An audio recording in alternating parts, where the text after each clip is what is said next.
Dans Proverbe 22 verset 7, il est écrit: Le riche domine sur les pauvres, et celui qui emprunte est l'esclave de celui qui prête. Ce verset nous enseigne une vérité intemporelle.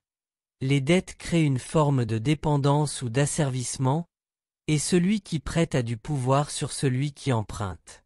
Voici cette proposition pour appliquer ce verset dans ta vie quotidienne, avec des exemples concrets. 1. Éviter les dettes inutiles. Avant de prendre un crédit, pose-toi la question: est-ce une nécessité ou un désir? Refuse de t'endetter pour des choses non essentielles, comme des vêtements de marque, des gadgets, ou des vacances luxueuses. Exemple: tu veux acheter un nouveau téléphone à 1000 €, mais ton ancien téléphone fonctionne encore. Plutôt que de le prendre à crédit, tu économises chaque mois 100 € pendant 10 mois, puis tu l'achètes comptant. Sinon pas la peine de changer si ce n'est pas une nécessité. 2. Faire un budget et vivre selon ses moyens. Planifie tes dépenses chaque mois et ne dépense pas plus que ce que tu gagnes. Sois honnête avec toi-même sur ce que tu peux réellement te permettre. Exemple: tu gagnes 1500 € par mois. Après avoir payé le loyer, la nourriture et les factures, tu as 200 € de loisirs. Plutôt que d'aller dans un restaurant cher, tu choisis de cuisiner à la maison ou d'aller dans un endroit plus abordable. 3. Épargner pour les imprévus. Mets de côté un fonds d'urgence pour éviter de devoir emprunter en cas de problème. Exemple: ta voiture tombe en panne. Grâce à ton épargne de précaution de 1000 €, tu peux la réparer sans avoir besoin d'un crédit ou de demander de l'argent. 4. Rembourser ses dettes rapidement. Si tu as déjà des dettes, fais un plan pour les rembourser dès que possible afin de te libérer de l'esclavage financier. Exemple: tu as un crédit à la consommation avec un taux élevé. Tu réduis tes dépenses superflues, abonnements inutiles, sorties fréquentes, pour rembourser plus vite. 5. Développer une mentalité de contentement. Sois reconnaissant au Seigneur pour ce que tu as, même si ce n'est pas le dernier modèle ou ce que les autres ont. Exemple: ton voisin a une voiture neuve achetée à crédit. Tu choisis de garder ta voiture plus ancienne mais sans dette, ce qui t'apporte une vraie paix intérieure. 6. Former et enseigner les autres, famille, enfants.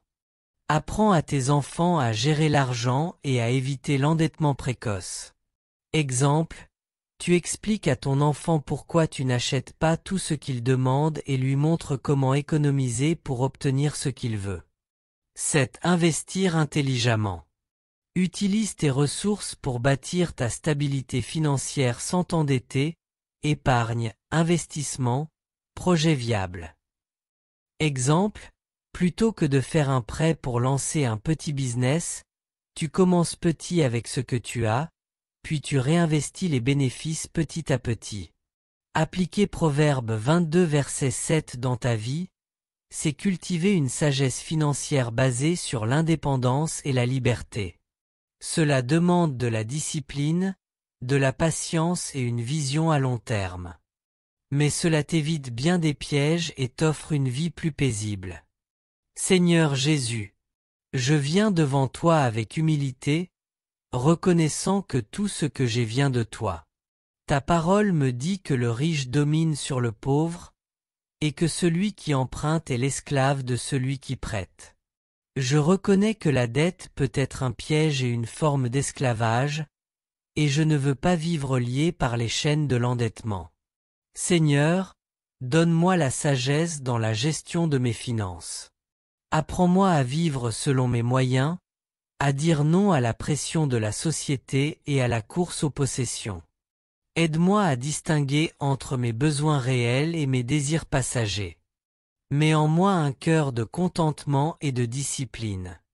Seigneur, si j'ai contracté des dettes, donne-moi la force, la stratégie et la persévérance pour les rembourser.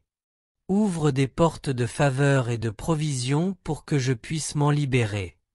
Éloigne de moi les tentations de l'endettement facile et des décisions financières impulsives. Fais de moi un bon gestionnaire de ce que tu me confies.